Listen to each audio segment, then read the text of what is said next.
Hello guys, welcome back to my channel. তো আজকে আমরা যাব আমার বৌদির সাথে, আর সেই জন্যে আমি এই কুর্তিটা পরে নিয়েছি। তো চলো রেডি হওয়া যাক। যেহেতু আমরা অনেকটাই দূরে যাব, সেই জন্য কিন্তু তেমন মেকআপ আমি করবো না, জাস্ট একটু সিরাম লাগিয়ে নিচ্ছি আমি প্রথমে, আর সেটাকে আমি ভালো করে মুখে লাগিয়ে নিচ্ছি। আর তারপরে আমি লাগিয়ে নিচ্ছি লাভ আর্থের এই ক্রিম ব্লাশটা, আর এটাকেও খুব ভালো করে আমি ব্লেন্ড করে নিচ্ছি। আর আজকে যেহেতু আমি মাস্কারা পরবো, সেই জন্যে আমি প্রথমেই একটা আইল্যাশ কার্লার নিয়ে আমার আইল্যাশগুলোকে কার্ল করে নিলাম, আর তারপরে মাস্কারা লাগিয়ে নিচ্ছি।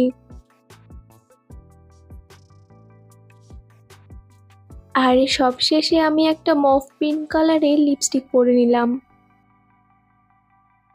আমি কিন্তু অলমোস্ট রেডি হয়ে গেছি, এবার শুধু চুল বাঁধার পালা। আর এটাই সব থেকে টাফ বিষয়, যে কিভাবে চুল বাঁধবো সেটা কিন্তু আমি বুঝতেই পারি না। তারপরে যেহেতু ভাবলাম অনেকটাই দূরে যাব, সেই জন্য সিম্পল একটা পনি করি, আর তাই করে নিলাম সিম্পল একটা পনি। আর এবারে আমি ইয়াররিং পরে নিচ্ছি।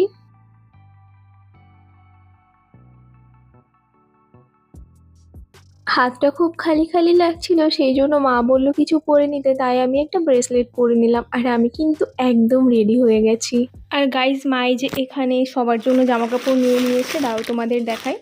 এই শাড়িটা হচ্ছে বৌদি, দাঁড়াও খুলে দেখো। এই যে এটা হচ্ছে বৌদির জন্য নিয়েছে, আর এটা দাদার জন্য।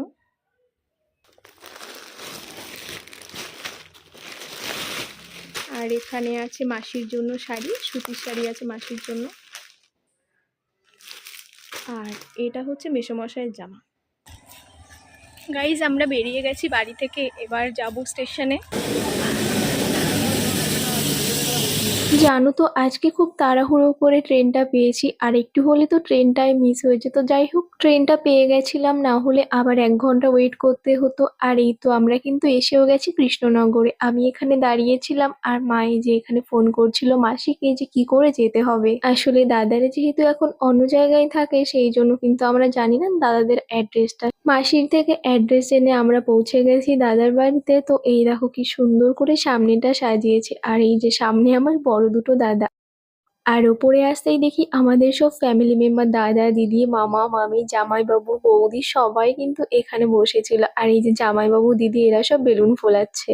আর আসতেই আমাকেও কাজে ঢুকিয়ে দিল। আর এখানে ডিসাইড হচ্ছিল বৌদি কোথায় খেতে বসবে। তো এই যে এই জায়গাটা ডিসাইড হয়েছে, তো এই জায়গাটা আমি দাদারা মিলে এখন কিন্তু সাজাবো। মাঝখানে মাঝখানে বেলুন ঢুকবে, ফাটবে ফাটবে। ঠিকই দেখো 24 ঘন্টায় 10 বার থামে, এরকম একটা ব্যাপার।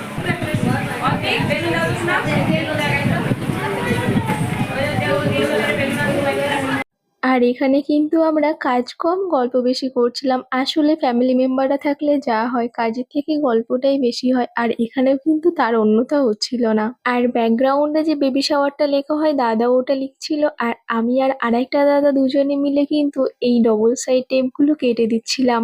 এখন যা কাটতে করে দিচ্ছি, ওই কাটতে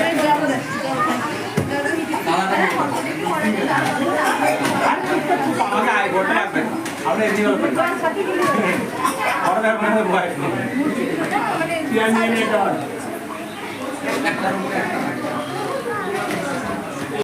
সাজানোর মধ্যে মধ্যে আমি আবার ঘরে গিয়ে দেখছিলাম কি কি রিচুয়ালস হচ্ছে। তো এই যে এখানে পুরোহিত মশাই কিছু একটা করছিল, আর তারপরে কিন্তু বৌদি আসলো, এবার বৌদিকে খাওয়াবে। আর বৌদিকে এখানে কলা পাতার মধ্যে পায়েস দিয়ে গিলিয়ে খাওয়াচ্ছিল, মানে গিলে খাচ্ছিল বৌদি পায়েস।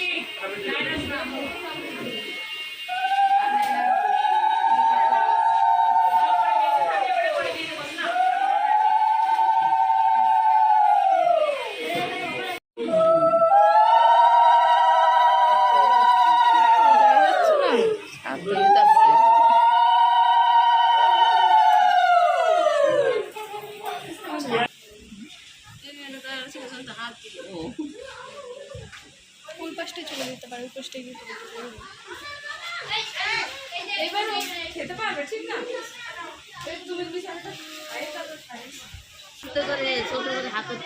দিদির বেলায় দেখেছি সবাই খাইয়ে দিচ্ছে, দিলে হ্যাঁ, ছোট করে না করতে হবে।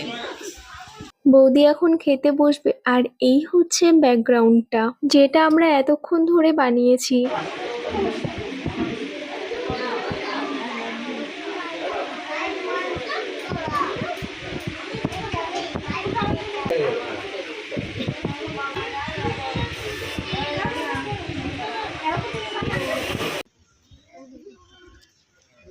বাহ!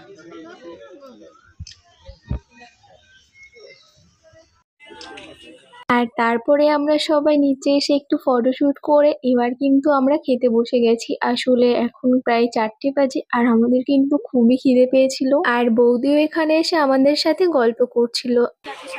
ওই বুড়িমাটাই সবার লাস্টে রেখে দেবে, ওইটাই সব দামি, তো ওইটাই সবার পরে বেরোবে, সবার লাস্ট বুড়ি। আর এই তো আমি বড়দির সাথে খেতে বসেছি, সামনে জামাইবাবু আর দাদাও ছিল। আজকের মেনুতে প্রথমেই ছিল লেবু কাটলেট, তার সাথে সস, সালাড, সাদা ভাত, লাল শাক, তার সাথে ডাল, ঝুরি আলু ভাজা আর তারপরে ছিল পাবদা মাছ আর ছিল কাতলা মাছ। আর ছিল চাটনি, পাঁপড়, মিষ্টি দই আর ছিল 3 রকমের মিষ্টি, যার মধ্যে আমি শুধু কালাকাঁদ মিষ্টিটাই নিয়েছিলাম। আর এই যে মা এখানে বৌদির সাথে একটু ফটো তুলছিল আর তারপরেই কিন্তু আমরা বেরিয়ে গেছিলাম বাড়ির উদ্দেশ্যে। তো আজকের ভিডিওটা কেমন লাগলো আমাকে কিন্তু তোমরা অবশ্যই জানিও। আর ভিডিওটা ভালো লাগলে একটা লাইক করে দিও, তার সাথে চ্যানেলটাকে সাবস্ক্রাইব করে দিও। বাই।